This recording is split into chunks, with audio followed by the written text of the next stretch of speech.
Assalomu alaykum aka-ukalar. Xudo xolasa yana bitta darvozamizni ustunovka qildik. Bu darvozamizni Andijon viloyati Jalaquduq tumaniga olib kelib o'rnashtirdik. Xo'jobodga olib kelib o'rnashtirdik darvozamizni. Aka-ukalar, darvozamizni bo'yiga 3.35 bo'ldi, eniga 3.20, 1 kvadrat metri 850 ming so'mlik varianti, oddiy va skromniy bo'lgan darvozamiz. Bu darvozamiz endi misol remont qilsangiz ham, boshqa qilsangiz ham modadan qolmaydi. Ham narxi o'rtacha 850 ming so'm. Materiallari baquvvat, yupqa darvoza emas. Xudo xolasa juda ham chiroyli chiqdi. Materiallarni tushuntirib o'taman. Razmerini aytdim. Eniga 3.20, bo'yiga 3.5 metr, o'sha summasi 9 million so'm bo'ldi. Darvozamiz stoykalari 8.8 2.1 stena, profillarimiz 6 ga 4 1.7, 1.5. Listlarimiz 2lik bo'lgan. 100% 2lik. Misol ko'pchilik 1.5 ni bosib 2lik deyapsan deydi. Yo'q, xohlagan joyingizdan akalar tekshirib beramiz. Biz yetilgan narsani chiroyli qilib, dogovordagidek qilib tayyorlab, olib kelib o'rnatib beramiz. Bizga ham birovda haqqi kerak emas aka-ukalar. Mana kraskalarimizga 5 yil garantiya beramiz. 5 yil qanaqangi garantiya beriladi akalar?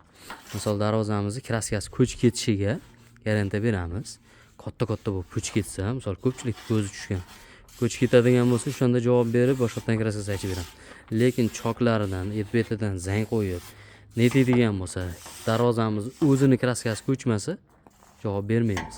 100% ko'chib ketadigan bo'lsa, katta-katta bo'lib, o'shanda javob beramiz. Xudo xolasa chiroyli chiqdi darvozamiz. Eshigi chap qo'lda 75 sm ochiladi. Bu darvozamiz bitta arkali darvoza. Xudo xolasa ko'rinishlarini ko'ryapsizlar. Uyimizga juda ham chiroyli yarashdi. Orqa qismini ham ko'rsatib qo'yaman. O'rtalari senter zamok bo'ldi. Senter zamoklari ham hamma yo'g'i joyida, zamok zubr zamok.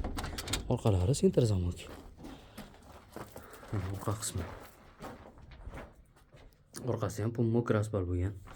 O'rtalari senter zamok, bittada ochilib yopiladi mana. Ochilishlari darvozamizni to'shni urvinga o'rnashdi mana. Qayerga olib kelib qo'ysa, shu joyda turadi, urvinga o'rnashsa, shu holatda turadi. Agar urvinda to'g'ri bo'lmaydigan bo'lsa, darvozaning bittasi ochilib yopilib ketib qoladi. Darvoza to'shni chiqdi xudo xolasa. Endi bari misol, может, o'ta injiq odamlardiki to'g'ri kelmay qolishi mumkin, o'sha shu aytgandek. Misol odamning o'zi ham qalbi toza bo'lsa, yaxshi bo'lsa, xonadonlarga chiroyli o'rnashaveradi darvozamiz. Agar injiq bo'ladigan bo'lsa, darvozamiz ham injiqlik qilib o'rnashmay, to'g'ri narsa ham to'g'ri kelmay, shunaqa qiynaydi. Ba'zi bir xonadonlarda shunaqa bo'lib qoladi-da. Biz ishlarimiz ham endi ustakalarimiz biladi bu ishni. Bunaqangi gaplarni. Aka-ukalar, xudo xolasa 9 million so'm O'zbekiston bo'ylab dastavkalarimiz bor. Xoho tomonlarga kelishilgan narxda aka-ukalar, sizlar to'g'ri tushuninglar, shu narxda olib borib o'rnatib bera olmaymiz. Xoho tomonga kelishilgan holda o'rnatiladi. Dastavkalari bor, boshqasi bor. Hamma yo'g'i ichida deb biz qoplatolmay qolamiz. Biz darvozani eng arzon narxlarda qilib beryapmiz. 1 kvadrat metri 850 ming so'm, 2lik listdan. Hech yerda yo'q bunaqangi 850 ming so'mlik variant. Aka-ukalar, xudo xolasa bitta like bosasizlar, videolarimizda, darvozalarimizda kamchilik bo'ladigan bo'lsa, like bosib, kommentariyaga kamchiliklar yozib qo'yasizlar. Sog' bo'lasizlar, salomat bo'lasizlar.